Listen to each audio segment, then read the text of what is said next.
This is Tempest Tossed, Conversations on Migration and Mobility, and I'm Alex Alenikov.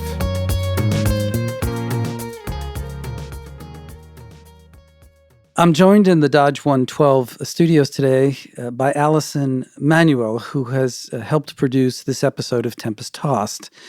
We've called this episode Doubly Displaced in the Bronx. Allison, can you say a few words why? We wanted to tell the story of immigrant communities who were displaced from their home countries and came to the Bronx to make home and pulled the borough back from near destruction in the 1970s due to neglect and abandonment from city government and from financial institutions. And then these communities really rebuilt the borough and made it what it is today. But immigrant communities, again, are fighting for their right to remain in their homes, this time coming in the crosshairs of gentrification. What have the tenant groups been fighting for? They have been fighting for a comprehensive set of reforms called universal rent control to really close a lot of the loopholes that have existed for far too long in New York State law that landlords have exploited to harass tenants out of their homes. But high eviction rates still remain. So it's interesting that we think of New York as an immigrant-friendly city.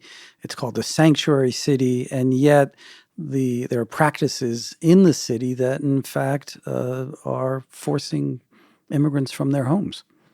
Yeah, and it's very direct attacks of landlords using immigration status to harass tenants, whether undocumented or not, with threats of calling immigration enforcement. Or in other cases, it's using rent hikes or verbal and physical abuse or just neglect of repairs to the point where tenants feel they have absolutely no other choice but to leave. And then once they've left, of course, landlords try to fill those spaces with much higher paying rent tenants. Yeah. Mm-hmm. So this is a question for New York City and cities like it across the country. And no matter what the city's policies are on not reporting immigrant status or cooperating with ICE, it's the role of the private sector here, really, I guess, under laws that permit this, that allow them to manipulate practices that, in fact, displace immigrants again. Mm-hmm. So to help us tell the story, we're first going to hear from Alexis Francisco, who is an organizer with the Northwest Bronx Community and Clergy Coalition, an activist in the Bronx community working directly with tenants to help organize efforts to fight the practices and laws that have worked to their disadvantage. And then we'll be joined by Angela Fernandez, who is the Commissioner of Human Rights for the state of New York and previously an attorney in the Bronx who worked on migration issues. What will she be talking about? She'll be zooming out a little bit in terms of the broader context of New York State, housing human rights law, and the ways that they are seeking to be partners in this struggle to support people, immigrants especially, to stay in their homes.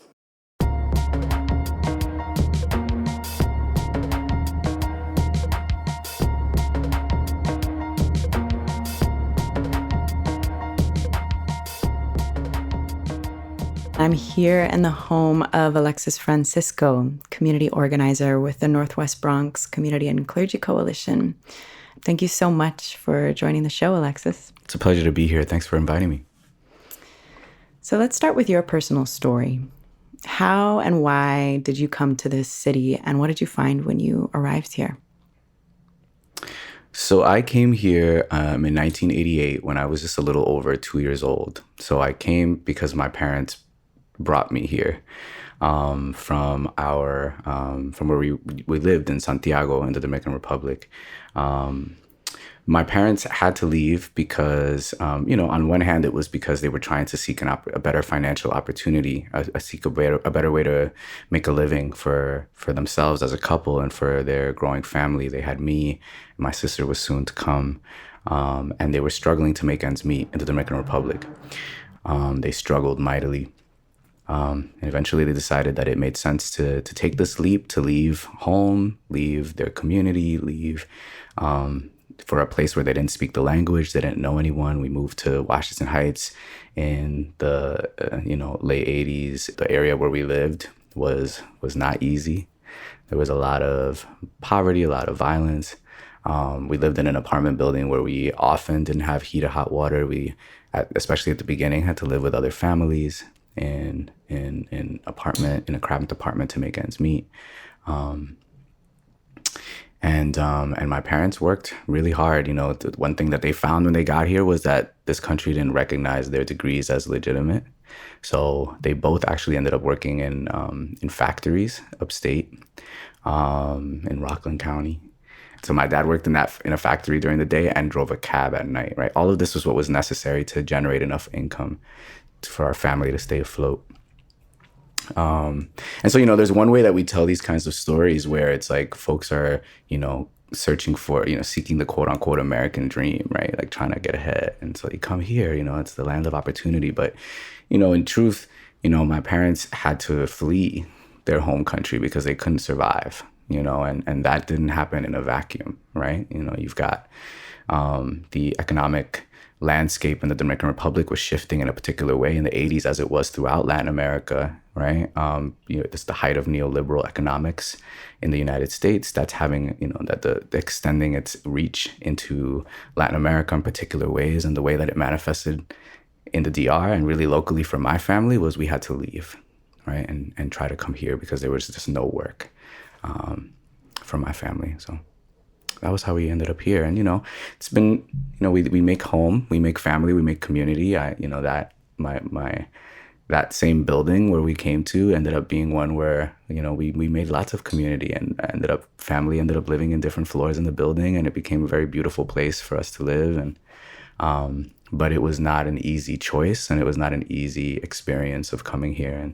And I know our family is not unique in having that dynamic of having to leave home, not because you want to, but because you have to.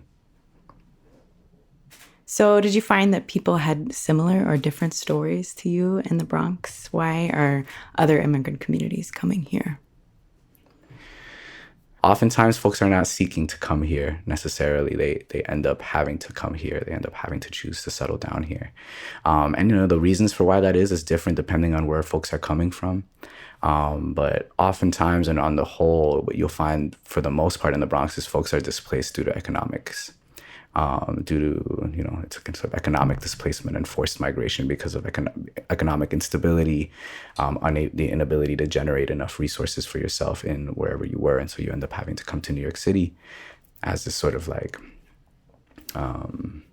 economic center of the United States. And once you're in New York City, most of us end up in the outer boroughs in some way. And then more recently, as the city has become more and more unaffordable, even Washington Heights, where I grew up, like it was possible for us to come and settle in Washington Heights in the 80s. You probably cannot do that anymore because that area of Manhattan is now wildly more expensive than it was when we came, and it is increasingly becoming unaffordable for working class folks due to the pressures of gentrification. And, now more and more folks are being pushed up to the Bronx because the rest of the city is unaffordable. Areas of Brooklyn that maybe had been affordable, where there were mostly people of color communities, Black and brown communities, are now some of the most expensive real estate markets in the country.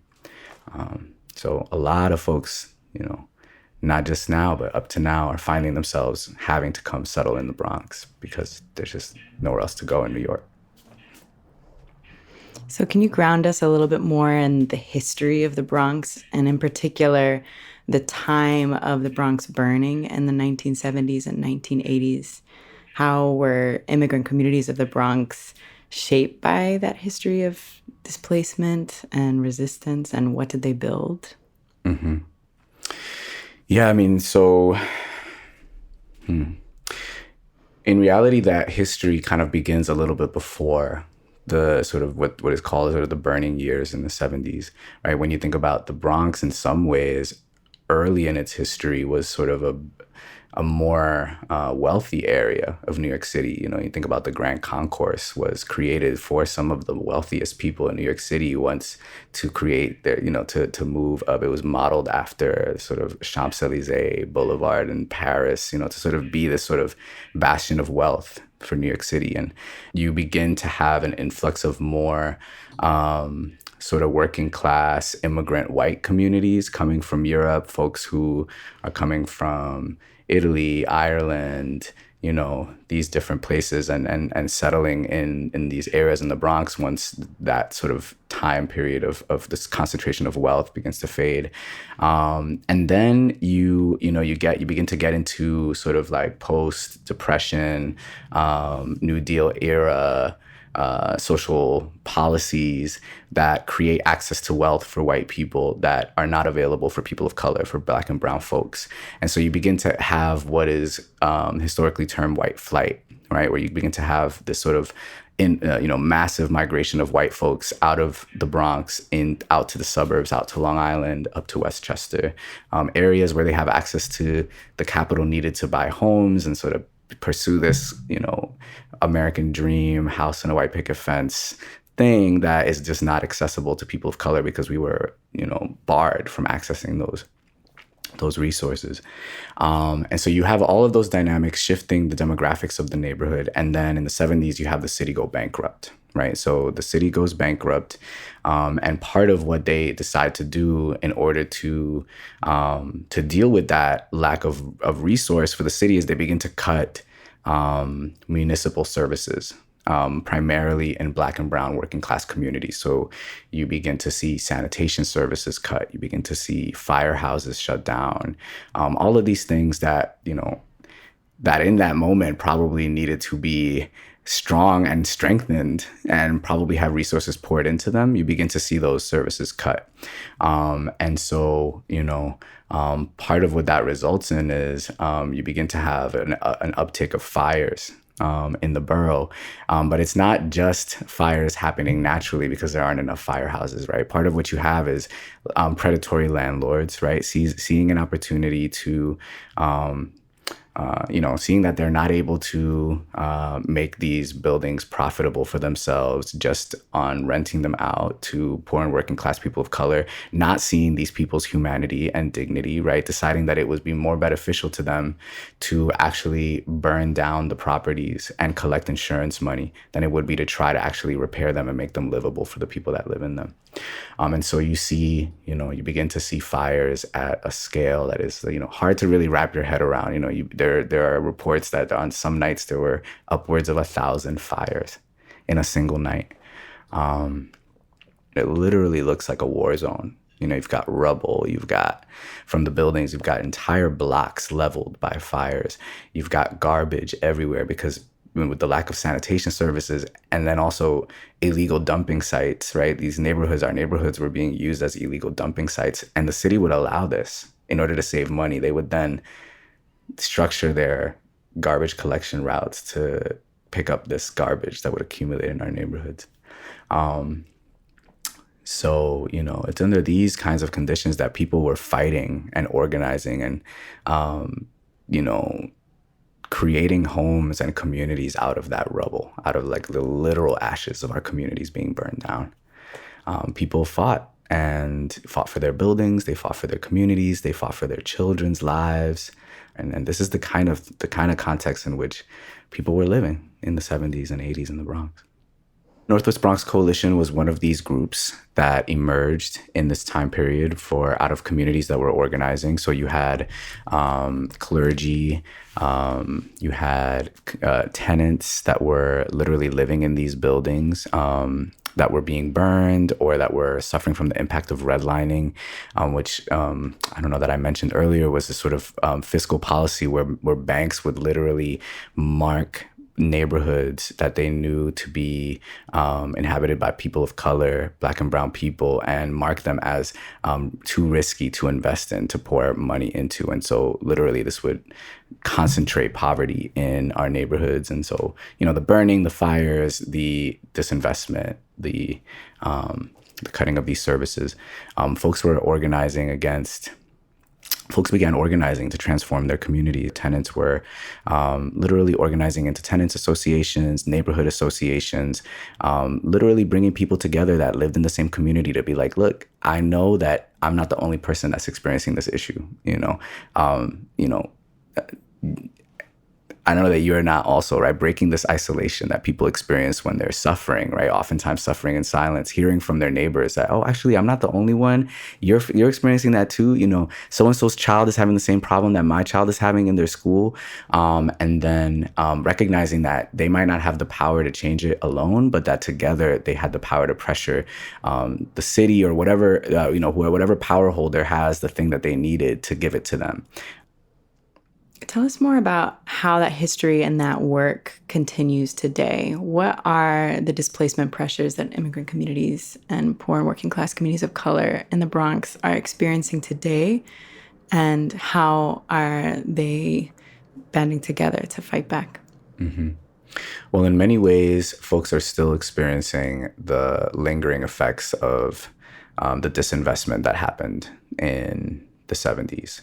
So you still have a high concentration of poverty in our communities here in the Bronx. And so, this history of this need for tenants and community members to band together to build the power to get their needs met has never really gone away, right? Whether the folks are organizing in their buildings against landlords that are,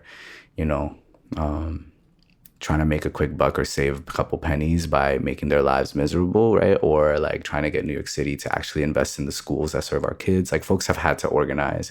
And they've come up with really amazing strategies over the years, like it was organizing that led to, policies like the Community Reinvestment Act that got money put back into our communities to try to offset the impact of redlining. It was, tenants organizing together that have fought for some of the rent laws that protect tenants that we benefit from today, and that folks have continued to fight to strengthen. So that history has never really ended, right? But now I think the biggest threat that folks are experiencing is gentrification. Our neighborhoods, which have historically been disinvested in, right, are now in the crosshairs, right, for real estate interests. Folks are looking to our communities as, potential places where buildings can be purchased and flipped and a profit can be made, right? As Manhattan and so much of Brooklyn and even parts of Queens have become unaffordable, folks are getting pushed up to the Bronx. And so communities that you never thought could gentrify, right, are now seeing, 1-bedroom apartments going for $2,000 and $3,000, and you have this whole conversation about affordable housing, the creation of affordable housing in New York City from our current administration that is creating affordable, quote unquote, affordable housing that is not affordable to the people that live in the communities currently. And so, the threat right now is whether or not people are going to be able to stay in their apartments next year. They have fought, again, like I said, to build these communities out of the ashes and out of the rubble. And now, it feels like a landlord can come up with some sneaky way to double your rent, or, not double, but increase. What feels like double often is like increases that are unaffordable to people.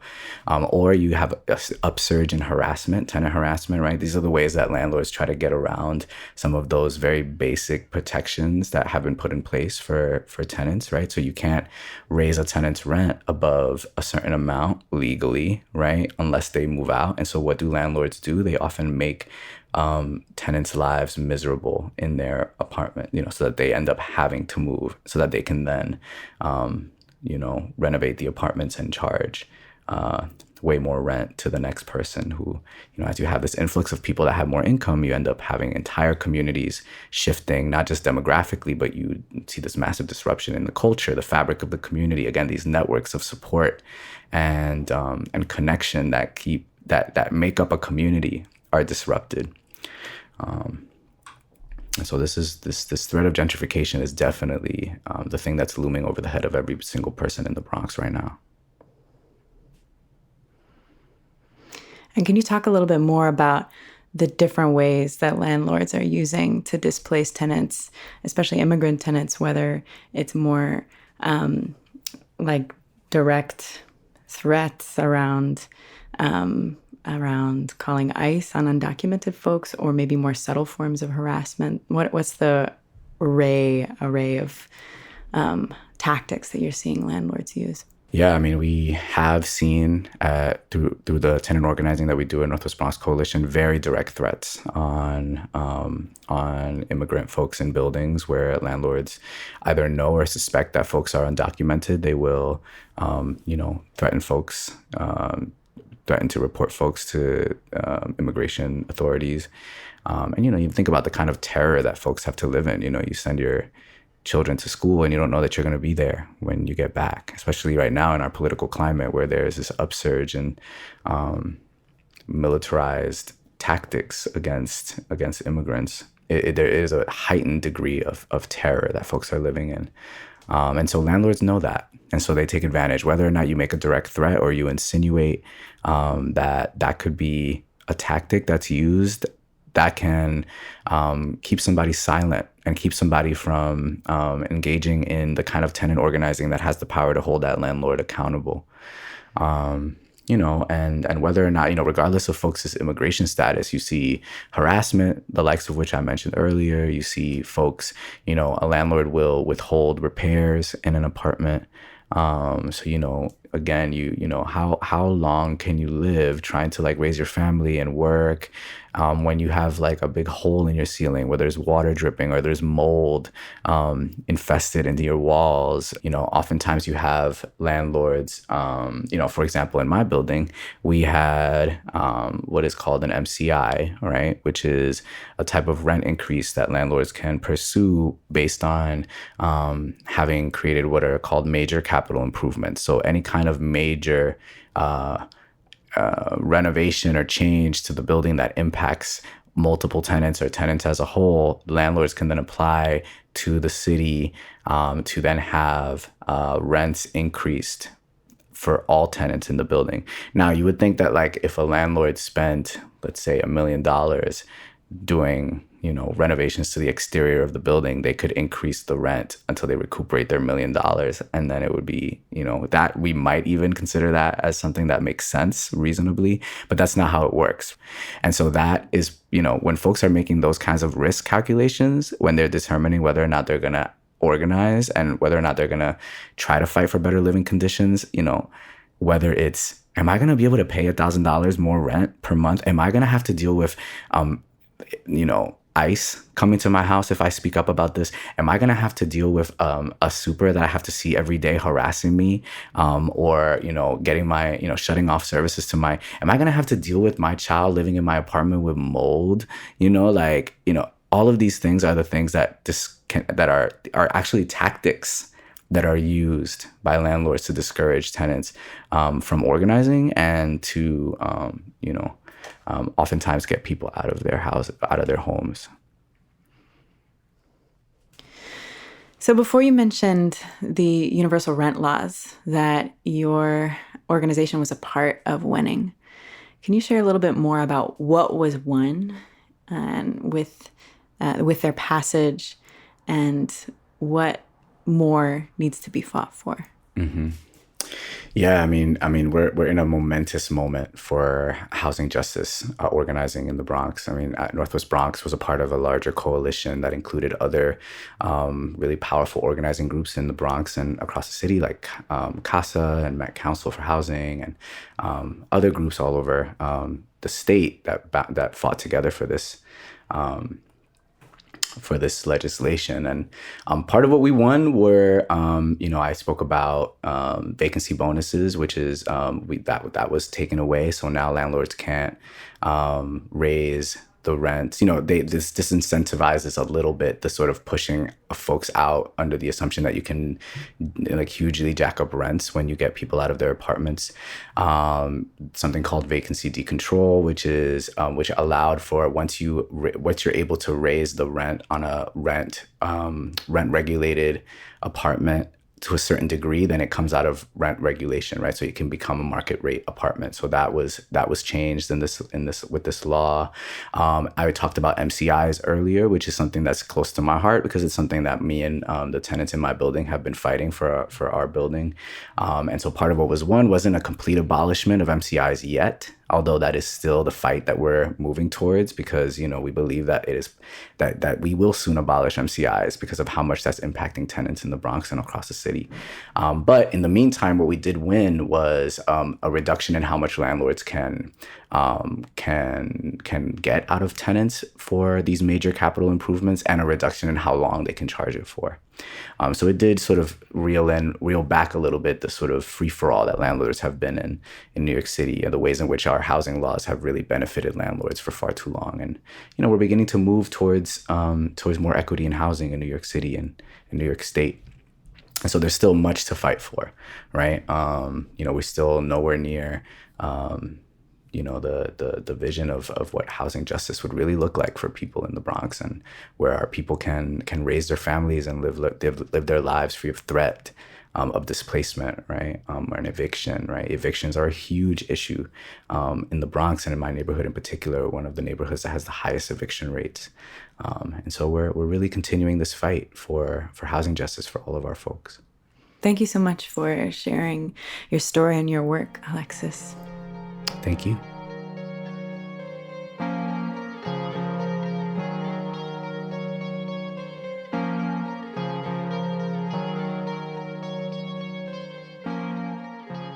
Angela Fernandez, thank you so much for being with us today. Thank you very much. So let's start with the story of your family, because I think it fits with this double displacement theme we're discussing today. How and when did they come to the United States?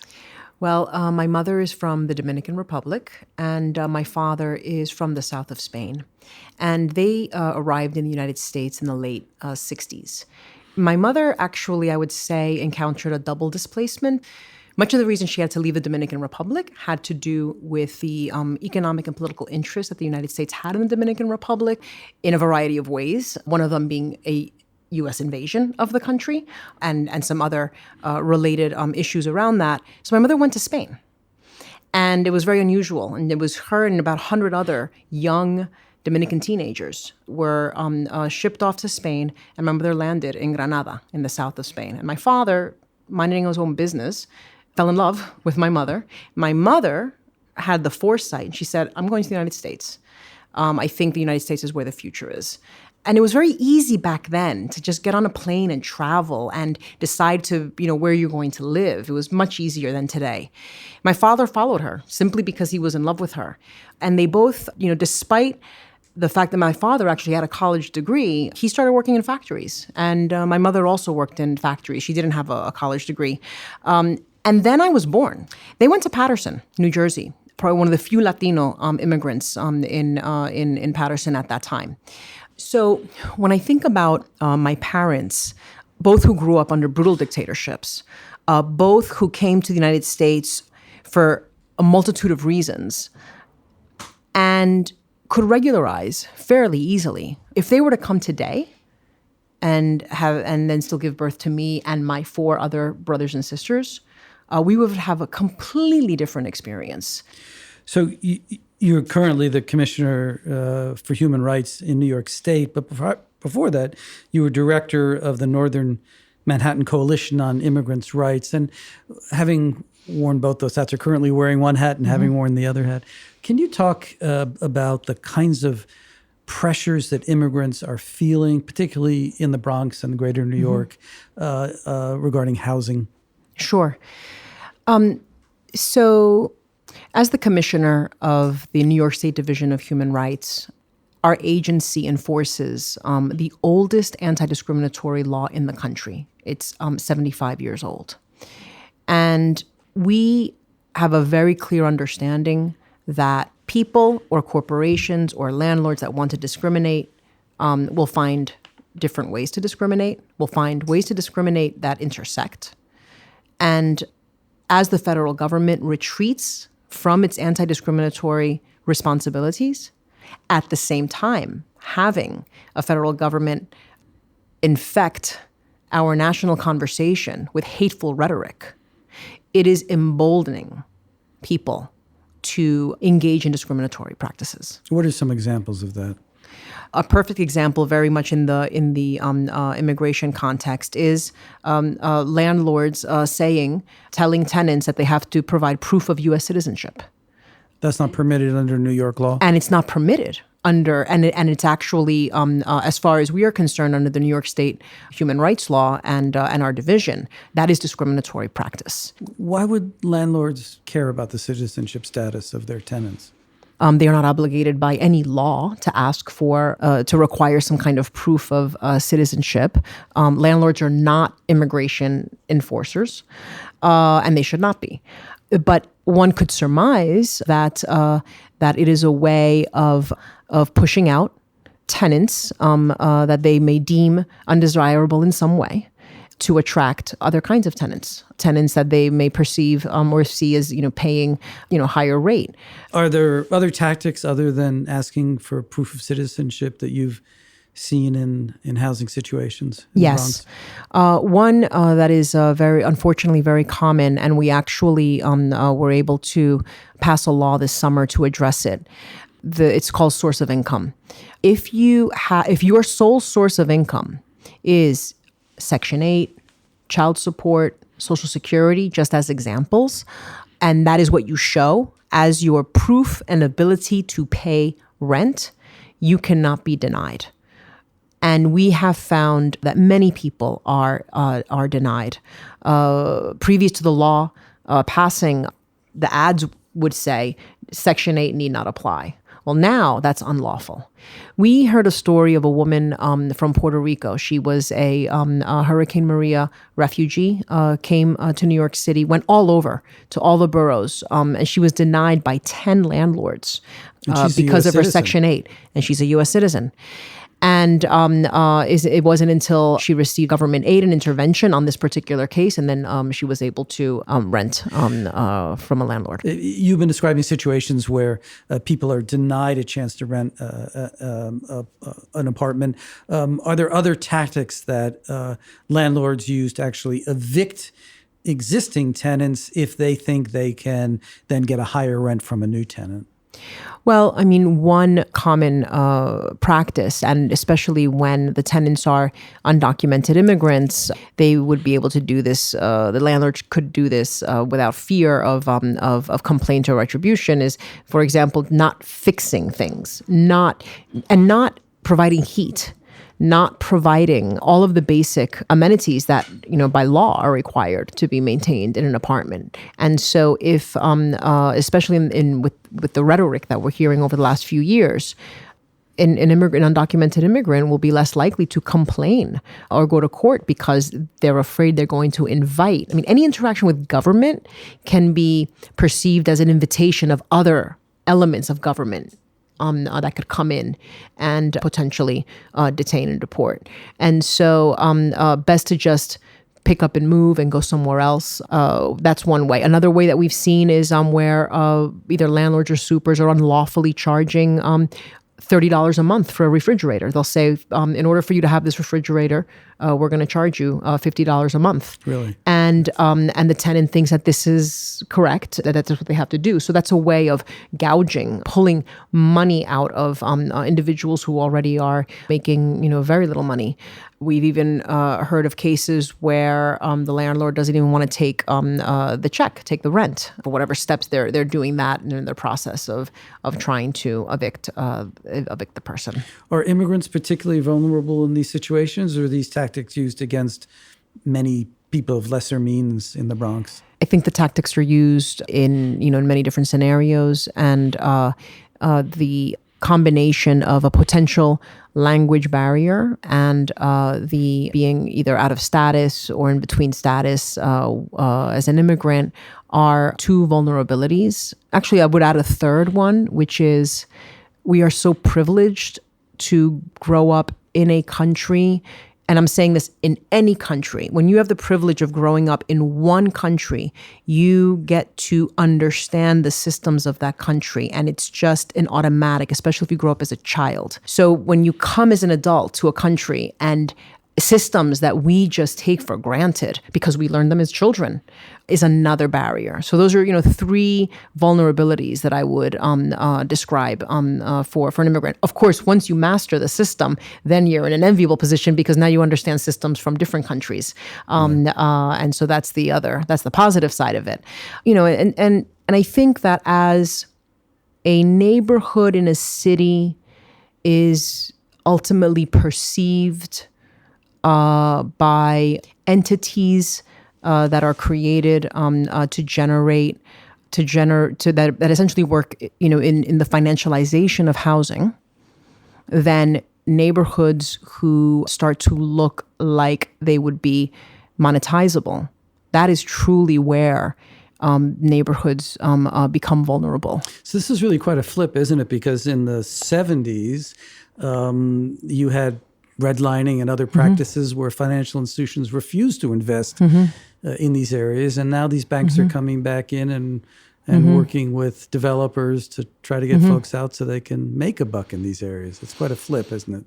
It's interesting because I think you have two things happening. You have one, that living in a city provides an automatic infrastructure that is really a public good and a common, which is mass transportation. And when there's a cultural shift where people are finding, those that wouldn't typically and normally live in a suburb are finding that there's so many amenities to living in a city. You have that combined with the timing of communities from the 60s, 70s, and 80s actually fighting to make their neighborhoods livable, fighting to make it a place where one can live with dignity. When you have the decades of that fight and then people seeing the fruits of it, and now all of a sudden there's this cultural shift of, oh, wait a minute, the cities are more attractive to live in than suburbs. It becomes a perfect storm. And it is something that we have a responsibility to really, ensure that people who were there from the beginning are help rebuild the borough. helped rebuild. Yeah. If people want to leave and move, they should have the freedom to leave and move. Right. But from the Division of Human Rights perspective, we definitely don't want people to be discriminated against, and because of that discrimination, decide to feel they're not able to stay and leave. But I think the idea behind protecting these laws is so that, and I think rent stabilization is a perfect example. If a person moves out because they want to leave for whatever reason, that rent stabilized apartment now can't be easily adjusted in a way that it can go into the free market now. So the idea is to preserve this for new people coming in. So I think that in that specific instance, the changes are not about freezing, but about ensuring that a structure continues to exist even for new people coming in. But I think that there's, that when we look at the Bronx, the decades of organizing we have concrete examples of people being able to continue to live in the Bronx because of positive organizing that has occurred in a lot of different neighborhoods. From organizing that led to the creation of truly affordable housing, to taking existing housing and making it livable for people. It's really interesting the way you've described the compounding effects of income, of non-citizenship status, of language ability. And it seems that it's wrong to try to isolate these individual factors when in fact it's a whole grouping of factors that make a particular group more vulnerable. Yeah. It's interesting because when we look at the human rights law, when someone files a claim, they may file a claim under one area that they think they've been discriminated against, but we will investigate. And sometimes we find that they're being discriminated against under multiple protected classes, and that's where the intersectionality comes in. And when you look at an individual who may be an immigrant of a country that is primarily of the African diaspora, that may have a disability due to years of barriers or years of bad or poor access to healthcare. You're combining now, those are just three things right there. We think of New York as a welcoming city, a sanctuary city, and yet what you're describing are practices largely of private actors that make it a less welcoming city than one might think. The anti-discriminatory laws were created to respond to all of the different ways in which people were being denied access to living in dignity. And unfortunately, and especially now under this particular climate at the federal level that we're experiencing, these laws are all the more important. But I think one hopeful thing to note is that there are definitely entities that are engaging in unlawful practice, but there are many, many, many that actually come to us and say, we understand the law changed. What do we need to do? We want training because we do want to make sure that we are doing the lawful thing. As you look at the current situation of immigrants facing challenges in housing in the Bronx, I take it some of that is due to discrimination on prohibited grounds, but also it may be based on the desire of people to make a buck, to gentrify, to flip houses into higher paying rents. Can the law get a grip on that? Can the law prohibit that in some way? The law is very specific to discrimination, and the discrimination has to happen against protected classes that continue to get expanded every year, which is a good thing because there are many different, as we learn different ways that people are discriminate, we need to then respond to that.